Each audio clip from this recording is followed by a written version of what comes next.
Hello, this is Simon Brew. I'm the editor of Film Stories magazine, and a very warm welcome to the Film Stories podcast. I'm delighted for this intro to invite Peter Capaldi along just to share his views on how I am at hosting a podcast. I mean, you are a real boring. Come with me. And I show you how deep the rabbit hole goes. And movies that had stories. The story just sucks them in. This is just the beginning. Stories. We would be honored if you would join us. Hello, and a very warm welcome to Film Stories with Simon Brew. I am Simon Brew, as always. There's absolutely everything you need to know about me. The podcast, though, well, it's given away by the title. I'm here to talk of the stories of films, and I tend to talk about development stories, production stories, marketing stories, release stories, all the ingredients, really, that go towards making the films that we know and sometimes love. Just that, the films that we know and sometimes love. The films I tend to cover on this podcast, they lean more towards the mainstream than anything else. They're films I'm interested in or invested in to some degree. I try not to do snark. I try not to punch down. This podcast is a celebration of cinema and a real appreciation, really, that somehow, for all the difficulties, movies get made. And for this particular episode, the first of the two films I'm going to talk about, heck, is there a story? Let me take you back into the world of Walt Disney Animation. Let me take you back to the 1980s. I'm going to set this story up with a clip from the trailer for the film, and then we'll come to it the other side of this. Legend has it, there was once a king so cruel and so evil that the gods feared him. Since no prison could hold him, he was trapped forever in the form of a great black cauldron. The Horned King, that black-hearted devil. Walt Disney Pictures presents The Black Cauldron. Escape into a world of darkness. Are you coming? Me? Go in there?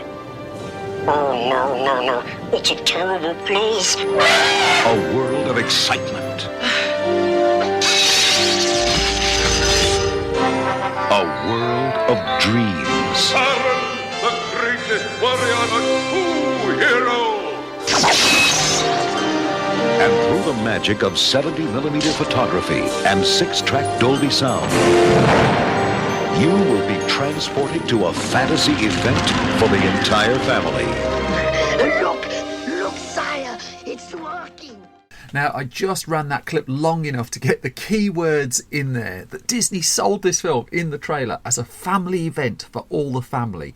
A family event. If you've seen The Black Cauldron, my life, within about 5 minutes, it's very clear the last thing it is a family event. The film's eventual credited directors, Ted Berman and Richard Rich. The film is The Black Cauldron, dating back to 1985. Well, quite a lot of credits on it. I mean, the story in the end was credited to Ted Berman, Vance Jerry, Joe Hale, David Jonas, Roy Morita, Richard Rich, Art Stevens, Al Wilson, Peter Young.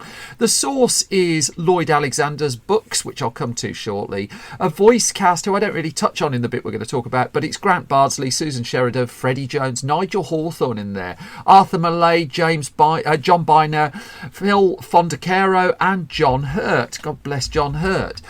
So, in the aftermath of the death of Walt Disney towards the end of the 1960s, Walt Disney Animation needed really to find itself a fresh footing. That it had built up off a bunch of animators who'd stayed with the company for a very long time. And the stories really were you sort of knew roughly what you were going to get. It was in 1971 that Disney turned its attention to Lloyd Alexander's stories, The Chronicles of Prydain.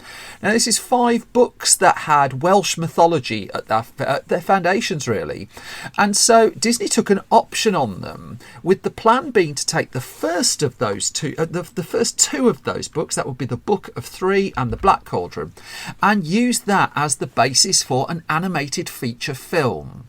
So the deal was complete in 1973, and development work got underway at that point. It had some of the legendary gang of Walt Disney's 9 old men working on the film. The 9 old men were anointed in the 1950s, really, by Disney himself as basically the rock, the cornerstone of Disney's animation work. They were the key animators that Disney himself had identified.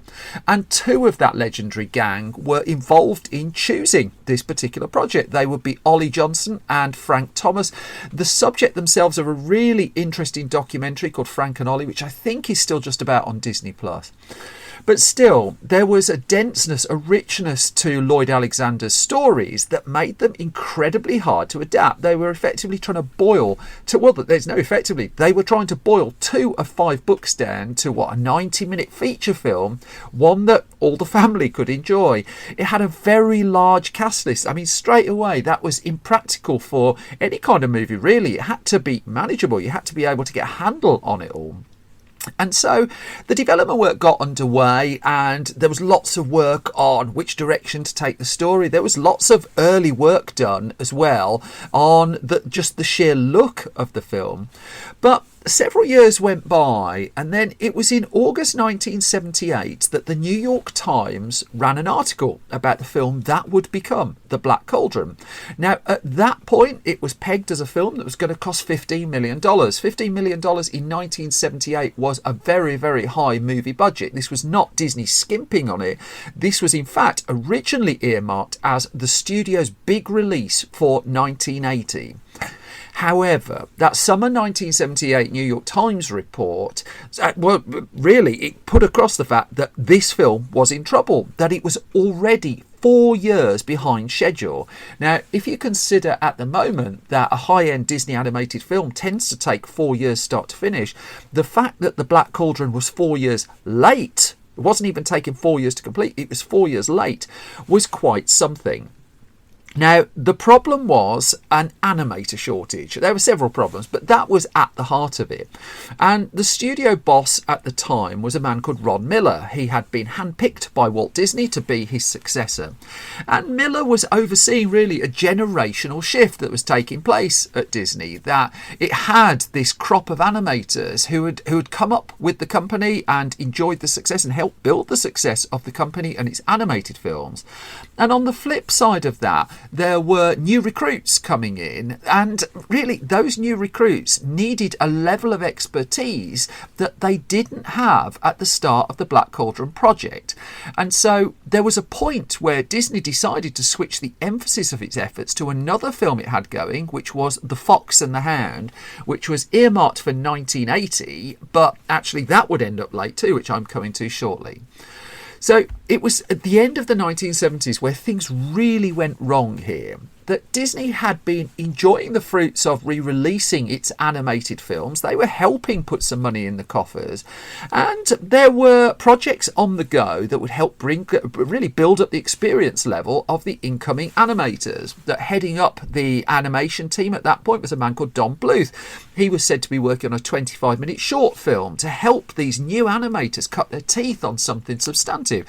Short films at this point were making Disney no money, but in terms of giving animators a chance to just get their hands dirty, were very, very useful vehicles. And then, of course, there was The Fox and the Hound, which was a much more straightforward and very traditional style of Disney film, although that in itself caused lots of upset. That's a whole story for another time. But it was animals in a wood, and this was kind of the stuff that Disney was a lot more familiar with. But Don Bluth would really be the catalyst for some significant change that went on at Disney, because by 1979 he was just desperately unhappy. He had been identified as the cream of the next generation of animation talent at the studio, and he got to the point where in his late 30s he was heading up its animation unit. But in 1979, frustrated at how slowly the Black Cauldron project was moving, as well as lots of other issues at the studio, he left. Now, Don Hahn is a producer of Disney films such as Beauty and the Beast and The Lion King, but also an excellent documentarian. He's been a guest on this podcast before, talking about his film Howard, about the life and times of the late Howard Ashman. But for the purposes of this particular story, it's his documentary feature, Waking Sleeping Beauty, that I really just cannot recommend enough. This is Don Hahn telling the story from an insider's perspective of how Walt Disney feature animation basically got to the edge of the cliff, nearly just out of business altogether, and pulled itself back.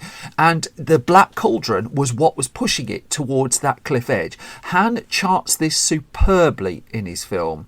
And he also talks about the impact that Don Bluth's departure really from Disney had, because it wasn't just Bluth that went. He took 14, well, I've seen different sources, I've seen 13 people or 14 people. What they tend to agree on, though, is it was basically half of the animation payroll went with him. As per a Los Angeles Times report on September the 13th, 1979, that was the day that Don Bluth just dropped his bombshell, and he and his team of animators went off to set up another company, starting their work in Don Bluth's garage. At the point this happened, I mean, it opened up some gaps for other animating talent to come through. This is how people like John Lasseter and Tim Burton got their break in Disney. But still, as Don Bluth would later on explain to the Los Angeles Times, we were just a group who loved animation and felt it had disintegrated into something quite inane. He said Walt wasn't there, and the pictures were just repeats of things he'd done. I mean, films like Fox and the Hound were not inspiring people. He said we wanted things to work there, but it's hard to reshape an old company. It's like trying to bend an old oak. So Bluth, quickly away from Disney, was pushing an animated feature called The Secret and Nim, which came together a lot quicker than The Black Cauldron did. But also, this was really the impetus Disney needed to get its own foot on the accelerator.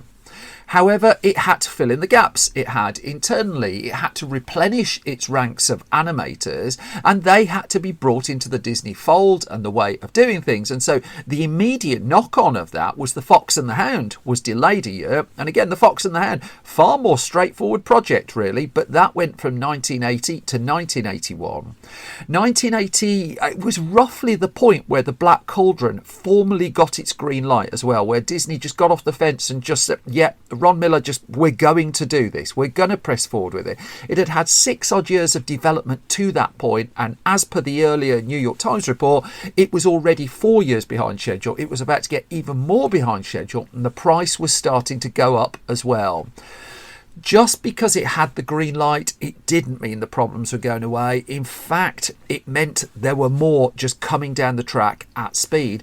But at the heart of the decision to make The Black Cauldron in the first place was Disney really taking a leap. And I think this is often forgotten, really, that it was taking a gamble, that it could, as Don Bluth had noted, make repeats of the same pictures and then re-release its old movies. That wouldn't be a problem, that it could keep making money that way. But what Disney features were not attracting were teenagers. Teenagers are a very lucrative part of the market, that you could put out an animation like The Fox and the Hound and you get under 10s and their parents in. But if you really wanted to make a bigger hit, you've got to broaden the audience for the films.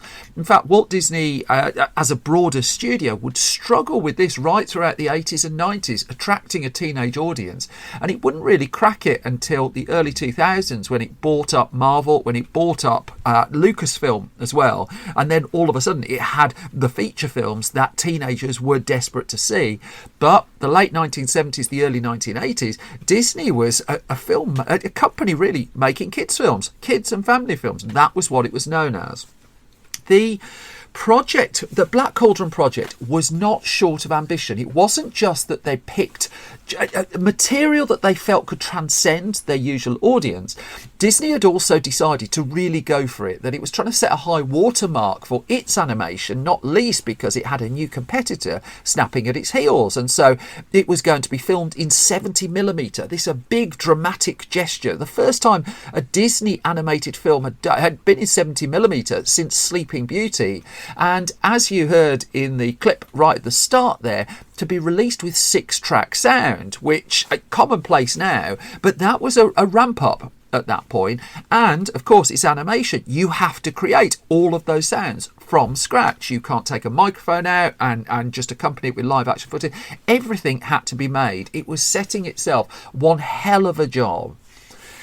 If we pinpoint that production started in 1980, which is generally the consensus on the Black Cauldron, although it's one of those where lots of people have different stories.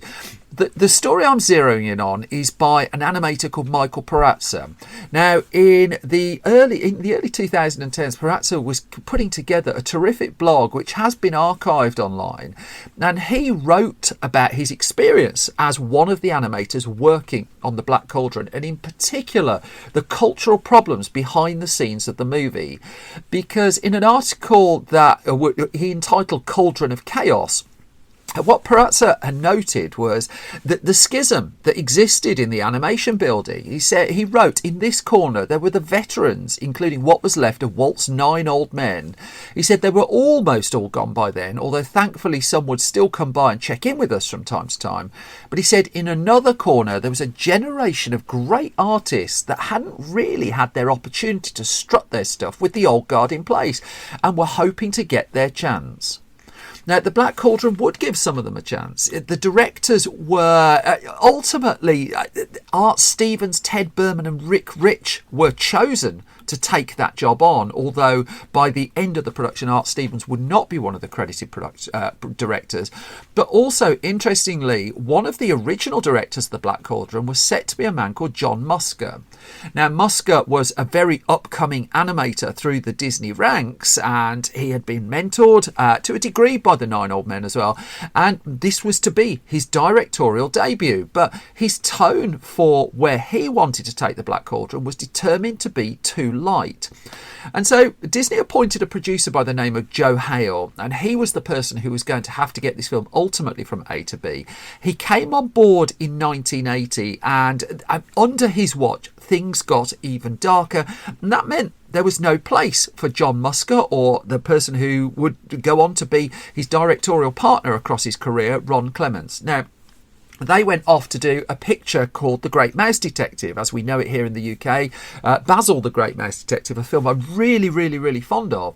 But it's interesting that the people who were shuttled away off the project were the ones who would be absolutely fundamental in Disney's ultimate resurgence in animation. They would direct, Musker and Clements would direct The Little Mermaid, they would direct Aladdin. In more recent times they directed Moana and gave the studio some of its biggest hits, but they weren't determined to be right for the Black Cauldron. Production then was ongoing without them, really. And let's go back to Perazza's article. He just talked about how the layout department was given gorgeous new 70mm widescreen charts from our scene planning department to compose their scenes. But Perazza said after using them for a few weeks, I found myself comparing them to an old set Don Griffith of Disney had given to me from working on Sleeping Beauty, and Perazza noticed a marked difference in the width versus height ratio. As he wrote, unfortunately, by the time I discovered the discrepancy and went to Dave Thompson in the scene planning to show him, quite a few scenes had already been handed out to the animators and thus had to be adjusted as we were given the new, improved and corrected field charts. It wasn't quite a case that the work had to be completely redone, but time had to be taken to go and make the corrections, an avoidable error, really. Outside of specifically the production of the Black Cauldron, there were broader issues really with regards cartoonists working in and around Hollywood, and that led to a further challenge for the production, because for 10 weeks in 1982, as the film was supposed to be moving forward, animators across Hollywood went on strike. This basically brought the Black Cauldron to an absolute standstill, and so for nearly 3 months, really, the project lay pretty much dormant. And then, as it continued to go through development, I mean, it did finally move forward with the idea of get the film out by 1984, which was finally looking doable. there was another big upheaval behind the scenes, because as much as the Black Cauldron was challenging just the sheer ambition of what Disney had done on screen before, the techniques that were being used to animate it were really ramping up. There was so much in the craft of the film and the way it was being put together that was trying to evolve Disney. The biggest evolution in the studio in the midst of all of this was in the boardroom, that Ron Miller, again the man who'd been handpicked by Walt Disney to head up the studio, was ultimately defenestrated as Disney's chairman. The people brought in to take over, well, they came across from Paramount Pictures, where they'd been enjoying an enormous amount of success, and Disney wanted that success. So installed as Disney's new chairman of the overall company was a man called Michael Eisner, who would stay with Disney for a couple of decades. Books have been written about Michael Eisner's time at the top of Disney, not least by Eisner himself. And he brought with him then his colleagues. Soon eventually they would part company with some animosity, but at this point he brought with him a man called Jeffrey Katzenberg as studio chairman. Now in the mid-1990s, Katzenberg and Eisner would have a very obvious falling out, and Katzenberg would go and co-found the DreamWorks animation studio. But at this point they were working together, Katzenberg heading up the studio, Eisner heading up the overall company. And the first signs were not good for the animation division when the pair came in, that there were reportedly conversations about shutting down Walt Disney Animation altogether. And I mean, it was Don Hahn in the midst of all of this, who was one of the people trying to hold it together as a production manager on the Black Cauldron, even as things in the boardroom were changing. And he talked to Collider about this. He just described how I was the guy who walked around with a clipboard and asked what scenes they would have done that week. And he described this bizarre situation where there were three directors, and the three directors didn't always talk, and that instead they would go to Joe Hale, who would have to mediate between them all.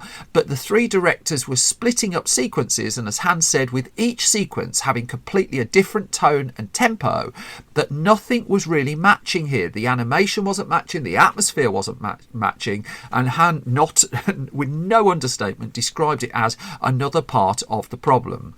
There was also that schism again between the old guard animators and the incoming young animators, to the point where the old guard and the new guard, if you like, were on separate floors at the studio, and they weren't even getting in the same room to talk. So in comes Eisner and Katzenberg. Now ahead of this, Roy Disney, who was by now heading up animation, he'd seen an early cut of the film and he was not happy. He was said to be incredibly disturbed by the violence in the Black Cauldron, by the graphic opening of the film as well. And so it hadn't gone down with him. By the time it had screened for Eisner and Katzenberg, heck, it hadn't gone down well with them either. Katzenberg was said to have absolutely hated the initial rough cut of the film that he saw, which was running to about 92 minutes, and he wanted big changes to it. This was in 1984. This was months ahead of the release of the film, and Katzenberg at this point was an absolute novice to animation. And so a lot of this is charted in James Stewart's book Disney War, which I've used a few times on this podcast. But Katzenberg, again, not understanding the process, just turned to Joe Hale and said, well, you've got to edit it, you've got to change it, you've got to take stuff out of this, you've got to rework it. And Hale had to explain, it's just like, no, everything you see is handcrafted. You can't use a different take of a shot because that was the take that was drawn. That was it. That is all you can do. Katzenberg told Joe Hale, you've got to edit the film. You've got to take 10 minutes out of it. Hale stood his ground and said no. Katzenberg went into the edit suite himself to start the work. And so at this point, Joe Hale was not a happy person, as you would expect. He put in a call to Roy Disney. Roy Disney at that point was having lunch with Michael Eisner. And again, as James Stewart notes in his book, he's butchering the Black Cauldron, Hale fumed about Katzenberg.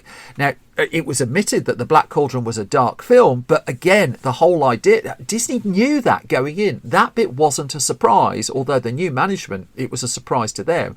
But the idea was they're trying to be more contemporary. They're trying to be edgier. The animators, when they learned that Jeffrey Katzenberg was in the edit room hacking away at their work, they were in absolute uproar. And so in the end, Michael Eisner fairly quickly had to intervene, and he had to get Jeffrey Katzenberg out of the editing room. As he said, what are you doing? He said to Katzenberg. Everybody's upset. And in the end, Eisner did calm Katzenberg down, and he left the editing room, but he told the team in no uncertain terms, you've got to fix the movie. Now, this did not cultivate a friendship between Roy Disney and Jeffrey Katzenberg at that point. That was a difficult relationship as well.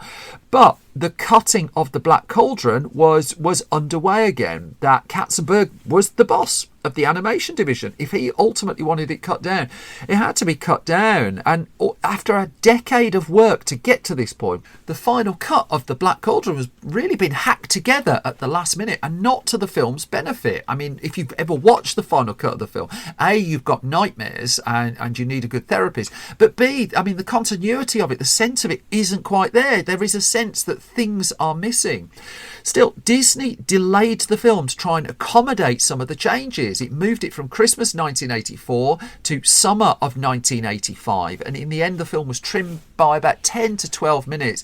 One of the casualties of this was Elmer Bernstein's score for the film. It was quite a leap for Disney to be releasing an animated film with no songs in it. And so Elmer, particularly in the 80s, particularly at this point in its history, and so Elmer Bernstein's score was going to have to carry some of the load, but most of that was gone. And of course, the studio around The Black Cauldron was not standing still. There were other films that were being developed. In fact, Joe Hale and many of the Black Cauldron team were expected to move on to an animated feature called Mistress Masham's Repose, which was in development as well. And of course, the Great Mouse Detective project was also moving. But now it was all about the build-up to the release of The Black Cauldron, July the 24th, 1985.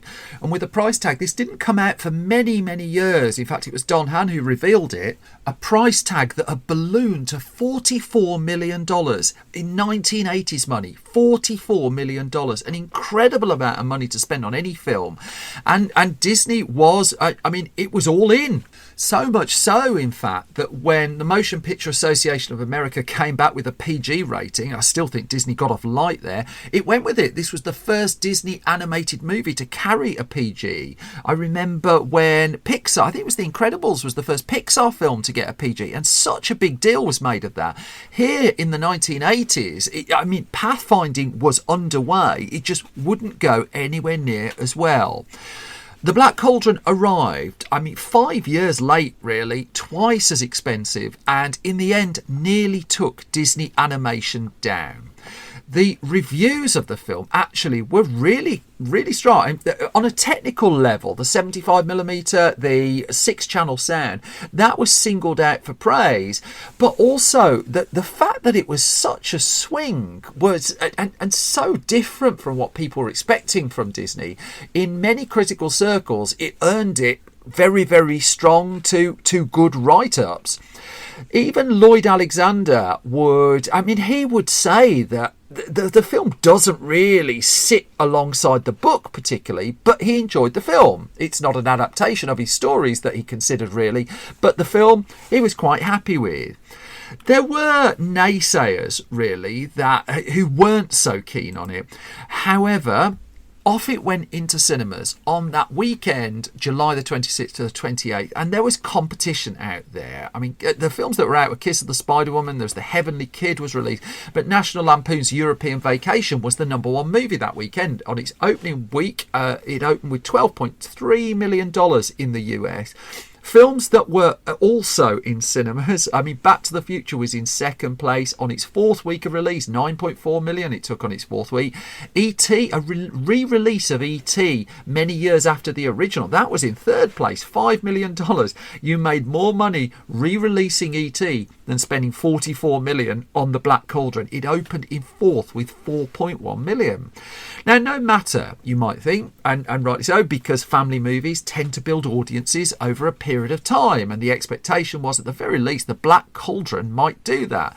I mean, there was other family fare around at that point. The Goonies was towards the bottom of the chart, although Rambo First Blood Part 2 wasn't attracting quite as many families. The problem with the Black Cauldron was the word of mouth was not helping it. And so the following week, films such as Fright Night and Weird Science came out. Black Cauldron dropped to fifth as Back to the Future went up to first place. That was on week 5 of release, and it was comfortably outgrossing Disney's movie.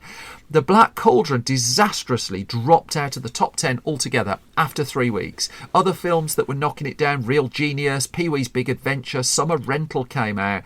By the end of the summer, it was clear that this was not going to be salvaged. Week 4, it was down to 16th place, almost unthinkable for a Disney animation. Teen Wolf then comes along the following week. That makes a fair amount of money. A re-release of Ghostbusters makes a fair amount of money. But by the time the Black Cauldron limped out of US cinemas, its box office was way below what Disney needed to be. What, $21 million? It was, there was no way of rewriting this. It was a massive disappointment, and it was leaving a real hole in Disney's bottom line as well. Was animation really worth still investing in if this was, if this was the kind of return that the studio could? Has it lost its magic touch? It's telling as well, the legacy of the film is a very bumpy one. I mean, how long did it take for us to get a proper DVD release of it? Ages. And even now, we don't have a Blu-ray of it. We don't have a 4K disc of it. You go round a Disney theme park, if you find any mention of the Black Cauldron in anything other than a slight Easter egg, you are doing incredibly well. When they run those floats down the Disney theme parks with all the characters, there is not a single character from the Black Cauldron on them, I can tell you that.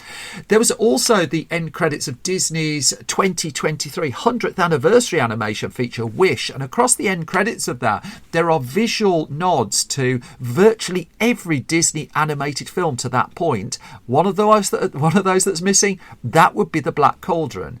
And it's not a film that Disney has deleted entirely. It's certainly done its fair share of those, but it's just hidden at the back. It's not something Disney wants to talk about. And if you sit and watch it, and even now, and it's chilling and fast. It really, the 80s was not shy of very, very creepy family films. This was full on, I would suggest.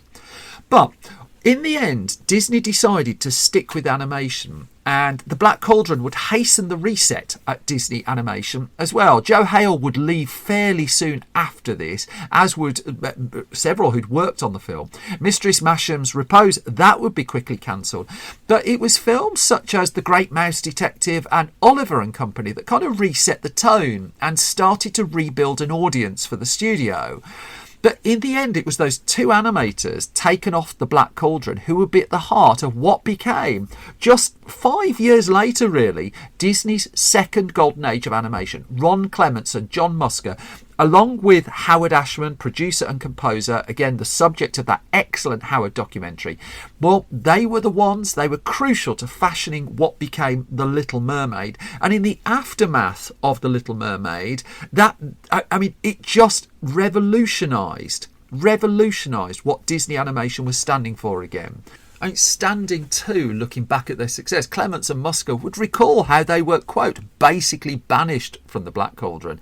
Going back to that Michael Perazza thing as well, I mean, just to tie up Jeffrey Katzenberg's, he did say that Perazza did write that Jeffrey wasn't really an animation person. However, he proved to be a very hard-working exec and showed how serious he was in rectifying his lack of knowledge by immediately going into a thorough self-education production process, involving every step of the creative and production processes used in Disney feature animation. He soon became a hands-on manager who garnered the respect of quite a few on the staff, including me, and along with Roy Disney's help and guidance would see Disney's animation eventually regain its prominence in the field. It would not take that long to do, ironically enough. Hale went. Several others got that new guard of animators got their chance, and in Beauty and the Beast, actually, the 1991 film, what you see there is a fascinating marriage of that old guard versus new guard, but actually working more together. Meanwhile, as the tone of Disney films going forward was set, there has been a kind of fonder look back at the Black Cauldron, an appreciation that it was taking bold swings a lot earlier than anyone else was in the family movie space. And perhaps in terms of its rehabilitation in Disney history, at least, it was quite telling that in 2020, Disney went back to this world and acquired the rights to the entire Chronicles of Prydain series of books with a view to a live-action franchise of movies. No progress on them there, but with the original Black Cauldron animation still out there, still ahead of its time, but still very much overlooked, it might be really quite fitting that this dark chapter in Disney's history comes a bit full circle and gets really the appreciation it deserves. Just do not show it to your kids unattended. And that brings me to the halfway point of this latest episode of Film Stories. As always, thank you for listening and thank you so much for your time. Just going to do a couple of parish notices before I get on to the second film, which is very sweary, but I've edited the swear words out. Firstly, if you like this podcast, there are 3 ways you can support it above listening to it. Thank you so much for listening to it. If you want to put some money in the pot and help financially support what we're trying to do with Film Stories, if you go to patreon.com/SimonBrew, anyone who supports us there gets the podcast early, they get it ad-free, they find out what we're up to behind the scenes as well. And also, you just help us do more of this. In terms of getting podcasts visible to people, the things that really help are subscribing at your podcast home of choice. That costs you absolutely nothing. Hugely appreciated. And also, if you can leave, ideally, a hugely positive review, particularly now when it's getting harder and harder to get noticed. Everyone who's done all of these things, thank you. I can't thank you enough for all of this. In terms of other parish notices, I'm just finishing off Film Junior, the new issue of the only regular film print magazine for youngsters. You can find that soon at store.filmstories.co.uk. I'll be telling you about the new issue of Film Stories magazine, another 168-page issue coming your way in February. And you can find out more about that soon at store.filmstories.co.uk as well. But that is enough of my parish notices. I'm already overrunning. So I want to move on to a British film that I absolutely adore. Absolutely adore this film. I'm going to play you a clip from the movie first, again with no swear words, and I'll come to the story the other side of this. He did not say unforeseeable. You may have heard him say that, but he did not say that, and that is a fact. I apologise for Malcolm. Don't apologise for me. Apologise for yourself. Is war unforeseeable, Minister? To walk the road of peace, sometimes we need to be ready to climb the mountain of conflict. Climb the mountain of conflict? You sound like Nazi Julie Andrews. The PM wants you to go to Washington. Talk to as few people as possible. That'll be best for you. I'm in a motorcade. I feel like we should have hookers, do you know what I mean? Yeah. You want girls? No, absolutely not. Who's Simon Forrest? He said war was unforeseeable, and I think he could be very useful on the war committee. You're gonna use him as a little meat puppet. You might be a scary little poodle back in London, but here you're nothing. What is going on? You're like the woman from The Omen. You've given birth to a demon, and now it's gonna kill you. This will be the vote to commence military intervention. That then is a clip from 2009's comedy In the Loop, directed by Armando Iannucci. Screenplay credited to Jesse Armstrong, Simon Blackwell, Armando Iannucci and Tony Roach, and based on the TV series The Thick of It. A cast here led by Peter Capaldi as the potty-mouthed Malcolm Tucker, alongside Tom Hollander, Gina McKee in there, Chris Addison, James Gandolfini, Anna Klumsky and Zach Woods, amongst a very extensive ensemble. Now, my confession here is before I saw In the Loop, when it came out in 2009, I hadn't actually seen the TV series that it was based on, The Thick of It. The Thick of It is a terrific satirical television show, comedy, half-hour episodes on the whole, that introduced the character of Malcolm Tucker, the foul-mouthed government advisor, spin doctor. And, I mean, I quickly remedied it afterwards, but I went in absolutely blasted away by some top-grade fifth Dan swearing.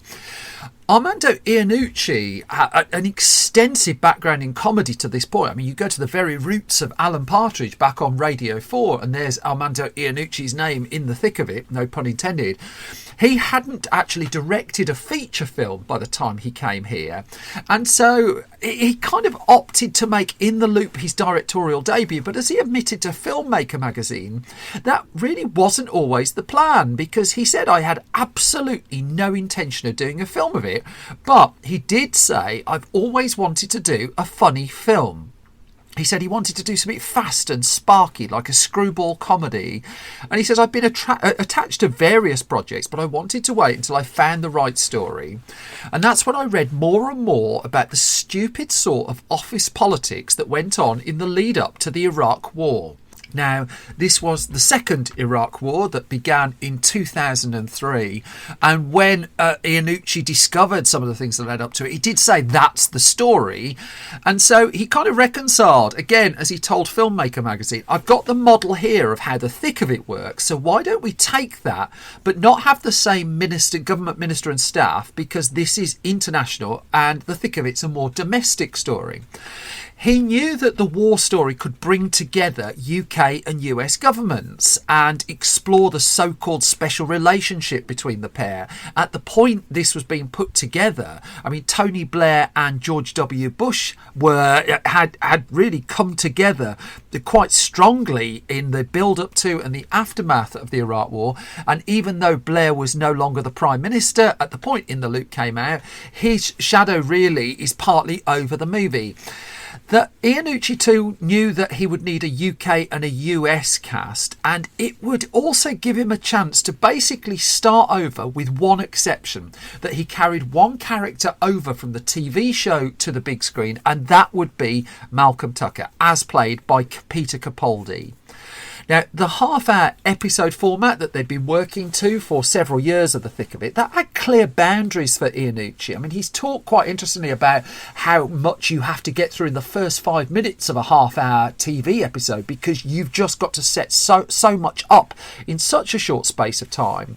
And so by this point in 2007, they'd done a couple of hour-long special episodes of The Thick of It, and so he'd seen the potential in expanding this over a longer running time. And so this was it. They kind of saw the potential of what was possible. Very early on, Iannucci set himself an upper limit of 105-minute running time. It couldn't go for longer than 1 hour 45. He, like many of us, was fed up sitting through comedies that went well past the 2-hour mark and really had run out of steam. But he brought together the key writing team that brought The Thick of It to life. That would be Jesse Armstrong, now known for Succession, Simon Blackwell and Tony Roach, as well as himself. And they knew between them the machinations of the UK government system quite well, but they threw themselves into researching how the George W. Bush administration in the US had been, including characters such as Dick Cheney and Condoleezza Rice. And again, as they told filmmakers, just as part of the research is to get the authenticity right just in the detail. And what they uncovered here was that, quote, a lot of Washington is run by 23-year-olds. They do spend a lot of time hanging around more senior people's offices in the hope of being spotted, which means they do all their work at night. And then there's that thing about if you leave the meeting, you leave the power, so you must never leave the meeting. There were lots of little comedy beats that they were identifying in the midst of this. They were throwing out stories that they considered too silly, but then some of the stuff they considered too silly, they then discovered further down the track that that's the stuff that would actually happen.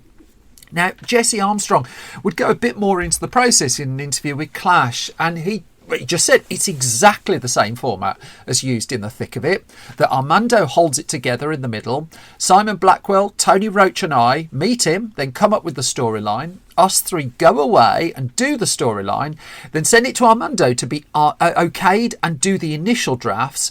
Then Ian Martin does additional material and rewrites it as well. And so it's basically a 5-man team at the heart of The Thick of It. And then in terms of the writing of In the Loop, that was mirrored exactly there as well. A 5-man team once again. Armstrong added that it's a 5-man team that's broken down into, quote, different compartments. And so he says it never feels unwieldy. And then he explained the next part of the process. He said, once we had the storyline mapped out with Armando, each of us took an act each, if you think of it as a 3-act movie. And so Armstrong took the first act, that it would be Simon Blackwell took the second, Tony Roach did the third. Then they brought them all together, looked at them all, they got their notes off Armando Iannucci, then they all did a rewrite, and then they passed the acts round so that everybody could interrogate the other person's work. And again, Jesse Armstrong, he said, it's not like one person does the plot, one does the jokes and one does the politics, but he did say we all have our different strengths. Now, what this meant was a very sizable script in the end. In fact, Peter Capaldi, in an interview with Under the Radar, said, I did a number of readings on a number of variations of the script. They did a trio of table reads in the end, and he said each time the script was about 400 pages long. So the old adage with movies is 1 page of script equals 1 minute of screen time. So by my bad maths, that's 6.5 hour film with a bit of change on top. Capaldi would say it was a really good script, and it wasn't necessarily the movie that we ended up with or the story that we ended up with, but he argued it was in there somewhere. And then eventually they settled on one story in amongst those 400 pages, and we began to pursue that. And this was leaning on a book by celebrated journalist Bob Woodward called Plan of Attack, leaning too on a research trip to Washington, and then the whole thing modelled, as Iannucci had hinted before, on a screwball comedy. This came together in the end then relatively quickly, that BBC Films was involved. The UK Film Council, before it was disbanded, was putting in some money. Optimum Releasing in the UK was going to put the film out. Optimum Releasing is no longer with us. I think the rights to this have now gone on to Studio Canal instead. But for the purposes of this, it was looking at a cinema release. In fact, that's clearly what they made it for. That Peter Capaldi came back in very early. Chris Addison, also one of the stars of The Thick of It, but in a different role, he was on board early as well. And then the cast was fleshed out. Steve Coogan would take a role. Tom Hollander was announced in May of 2008. James Gandolfini was also announced in May 2008, and quite a coup to get Tony Soprano in the movie. Now, Gandolfini hadn't worked with this team before either, and so his process was slightly different. He went off to the Pentagon for a couple of days. He also went apparently to get his hair cut alongside 4-star generals and was just relaying back some of the stories. Armando Iannucci's directorial process, meanwhile, was not for rehearsals. That, as Peter Capaldi would say to Under the Radar, we did some workshops in New York with James Gandolfini and the rest of the American cast. So we sort of played the scenes, but not written. And as Capaldi would say, James is playing the general, you're playing Malcolm. Now you're going to argue about this, whatever this might be. And so it was workshopping material that way, rather than specifically rehearsing the film. This was more of a culture shock to the American actors. I mean, in particular, two who work quite closely together are Anna Klumsky and Zach Woods. And Klumsky's admitted that it took her a day to get into this, that this wasn't the way she'd done a film before. And then she sort of realised, well, what she has to do is top whatever Zach Woods was doing, and then it can start to work. The start of production was in May 2008, and as producer Kevin Loder said to Variety at the start of production announcement, we hope that In the Loop will make you cry with laughter and possibly fear as it takes you behind the scenes in the heart of the global political village. Iannucci, behind the camera, decided to shoot the film in a slightly different way to the way The Thick of It had been shot. Now, the Thick of It TV show had relied on a shaky cam documentary style, and Iannucci figured you can get away with that for half an hour on a smaller screen, but he had concerns about how that would look for 90 minutes on a cinema screen. And so he changed the technique a little bit. He didn't want it to go too glossy, but they used tools such as zoom and more traditional techniques really for the shooting of the movie. They kept the camera slightly steadier. Iannucci was insistent though that he still wanted the whole thing to feel a little bit messy and a little bit unfinished. He wanted to resist the urge to go too glossy, and if there's one word that came through in all the interviews that I've read that Iannucci did around the release of the film, it was fluidity. It was keeping the story, keeping the material fluid. Now, to make that happen, he kind of figured he needed to get instinctive, almost sometimes improvisational words out of his actors. And what he didn't want to do is the traditional film thing of someone does something brilliant just off the cuff, and then you have to set it all up again from a different angle with a different camera and shoot it twice, and you lose a little bit spark the second time. And so what he did was he shot the film with 2 cameras. And so always throughout, wherever the actors wanted to go, 2 cameras were on them. They would get slightly different direction of Iannucci, but fundamentally the actors got to a point where they knew that if they had a spark in their head or something, they could go with it and 2 cameras would capture it. They didn't have to worry about going back and doing it again. And so, I mean, as he explained, what we do have is these 2 cameras at all times because I want the actors to feel they can wander anywhere. He also said there are no marks on the floor, and he said that actually then dictates the style, and because we keep moving it just allows you to cut in the edit. And the style of the film he was making meant you could do a fairly abrupt jump cut. That wasn't going to be a problem. They pretty much knew that. Even so, as much as there's a lot of improvisation and space for improvisation on the set, it was crucial that they shot the script first. And so the process throughout was you shoot the written word and make sure you've got that captured, and then you can take another look at it, and then you go back in and throw a few more things in, including just fresh bits and bobs really for the actors to react and respond against, and you just kind of see what you get. Now, for Iannucci, he did admit that the challenge with jumping to a feature for him was, quote, keeping the whole story in my head, keeping the rhythm, the pace at which the story was told as new elements and new characters were introduced into it. This was really his first directorial outing at such a length, really, and so that was the kind of thing he was trying to keep on top of. Amongst the locations of the film, I mean, the film primarily shot in the UK. It wasn't the longest of shoots, but there was a little bit of work done in Washington, but most of it is done in Britain. But a little bit of it as well is actually shot at 10 Downing Street, and they kind of figured they weren't going to get permission to do this. But they wrote a letter asking anyway, and because of timing and just because of the popularity of The Thick of It in the corridors of power, they just got a note back saying, yeah, all right. So the governing party in the UK at that point was the Labour Party. They were having their party conference in Blackpool at the point The Thick of It was shooting. And so they were able to go into Downing Street, and the people in the corridors of power it sounded like they were a little bit starstruck at seeing Malcolm Tucker, a character based loosely on government spin doctor Alistair Campbell at the time. Well, he was there in Downing Street, and it was kind of a little bit of a wow moment, really, that they talked. I mean, the cast and crew talked about how the people in Downing Street were taking pictures of Malcolm Tucker. Malcolm Tucker, more to the point, in Downing Street himself. If you aren't familiar with The Thick of It, if you're someone who's not in the UK, for instance, you've never heard the show, it is really a behind the scenes working of government comedy, which is, I mean, it's quite something. It's uproariously funny, very, very foul-mouthed, and it was a bit of a surprise that it would get official permission to film in the corridors of power. Peter Capaldi actually talked too about the process of making the film to the website i4Film, and he talked about how I think we were all learning about it as we went. I don't think any of us had done that sort of improvisation before, and after every take they were encouraged to respond to what they heard.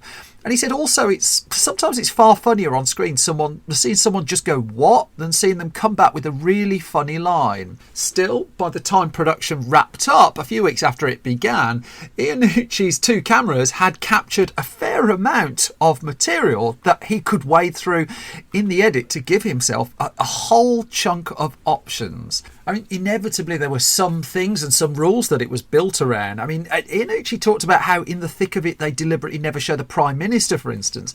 And so in the loop they never wanted to show the President of the US, and he wanted to keep it real and believable and show the people doing the day-to-day stuff and make sure the focus is on there. And so, you know, when you do something like a motorcade, you have the day-to-day people in there who get excited about going in a motorcade. In fact, he did tell one story about when we were filming the motorcade in the film, and he said this to iFor Film, we were using Dick Cheney's Outriders and we kept stopping at traffic lights then going again, and Iannucci was thinking, I have to get a shot where that didn't happen. And he described how the guy came over and just said, for one shot, do you want them to put their bells and sirens on so you could just go straight through the traffic lights? And that's what they did. And Iannucci was taken with moments like that, but he also said, I kept thinking we mustn't get carried away because that's exactly what happened to the characters. The grounded realism and sticking to the rules of what he wanted this to be, whilst keeping that screwball comedy tone, was pivotal in the edit room, of course. And Iannucci had a lot of material to work with, but also he had that self-imposed rule, 1 hour 45 minutes. And so his editing team was headed up by Billy Snedden and Ant Boys. And Iannucci described the hardest part of the process, no, the worst part of the process was the word he used, was fine-tuning the film to get it down from a cut of 2 hours to 105 minutes. And in the end, that is exactly the running time that the film landed on. He was really, really, really disciplined on it and cutting and trimming. And the difficulty of it was right up there for him, really. The film was completed in time to go to the Sundance Film Festival in January of 2009. That's where it would make its debut, ahead of a cinema release in the UK in April 2009. The first critical response then came off the back of that Sundance screening, and it was primarily from people not familiar with the TV show. They were getting this pretty much absolutely cold, and the reviews were really strong. On the whole, really strong. Some people who were fans of the thick of it felt it was just a little bit short of that, perhaps. I don't know. I mean, I couldn't comment on that because I wasn't a fan of the thick of it at the time. I've rectified it since. But the In the Loop was knocking it out the park, really, for the people particularly who never met Malcolm Tucker before. Even those that had met him before, there's so much to love in the film. I mean, as long as your ears don't mind a bit of cussing, you're pretty much in gold here, I would suggest. So when it arrived in UK cinemas, the reviews were similarly strong. In fact, it got some absolute flat-out raves. It cost around £600,000 to make the film, and the release of it went well. I mean, it did okay in the UK. It also did okay in the US as well. I mean, it didn't get a huge release over there, but IFC Films put it out on limited release, and it picked up a couple of million in the US. By the time it had completed its theatrical run, it's hard to do my usual box office comparison on a film like this, it made $7-8 million worldwide, and so it had made profit and it had got strong reviews. And then, just to ice the cake, in the midst of it all, it got an Oscar nomination as well. That at the Academy Award, the 82nd Academy Awards, and if you just want me to contextualise that was the one where The Hurt Locker won, where Avatar was knocking up tons and tons of nominations as well. There you had In the Loop screenplay in the Best Adapted Screenplay category, ultimately won by Jeffrey Fletcher for Precious, based on the novel Push by Sapphire, but going up against District 9 and Education and Up in the Air was In the Loop. And I remember following Chris Addison's Twitter feed at the time at the kind of surreal moment where there he was on the screen at the Oscars when they played a little bit of a clip from the film. The character of Malcolm Tucker was revisited with further TV episodes of The Thick of It, but not kind of like the version and the world that we saw in The Loop. Instead, Armando Iannucci decided to go in slightly different directions when it came to his further film directing career. He would tackle the death of Stalin in 2017 and the personal history of David Copperfield in 2019. But as a calling card for people who didn't know his work, who were meeting him for the first time, In the Loop #1 was just one hell of a film. It's still one hell of a comedy film. And also, I mean, beyond that, really, it led to his work, indirectly, directly, it's up to you, really, his work in the US, not least the hugely successful political comedy series VP, which HBO picked up and ran from 2012. Still, if you've not had the pleasure, dig out In the Loop. It is available on streaming services. It is terrific. And, I mean, provided the people around you have the ears that can cope with it, you're going to be quoting it for an awful long time. Exactly your purview. And that brings me to the end of this latest episode of Film Stories. As always, thank you so much for listening and thank you for your time. If I've not bored you completely, you can find more from me on Twitter at Simon Brew. You can find more from the entire Film Stories project at Film Stories.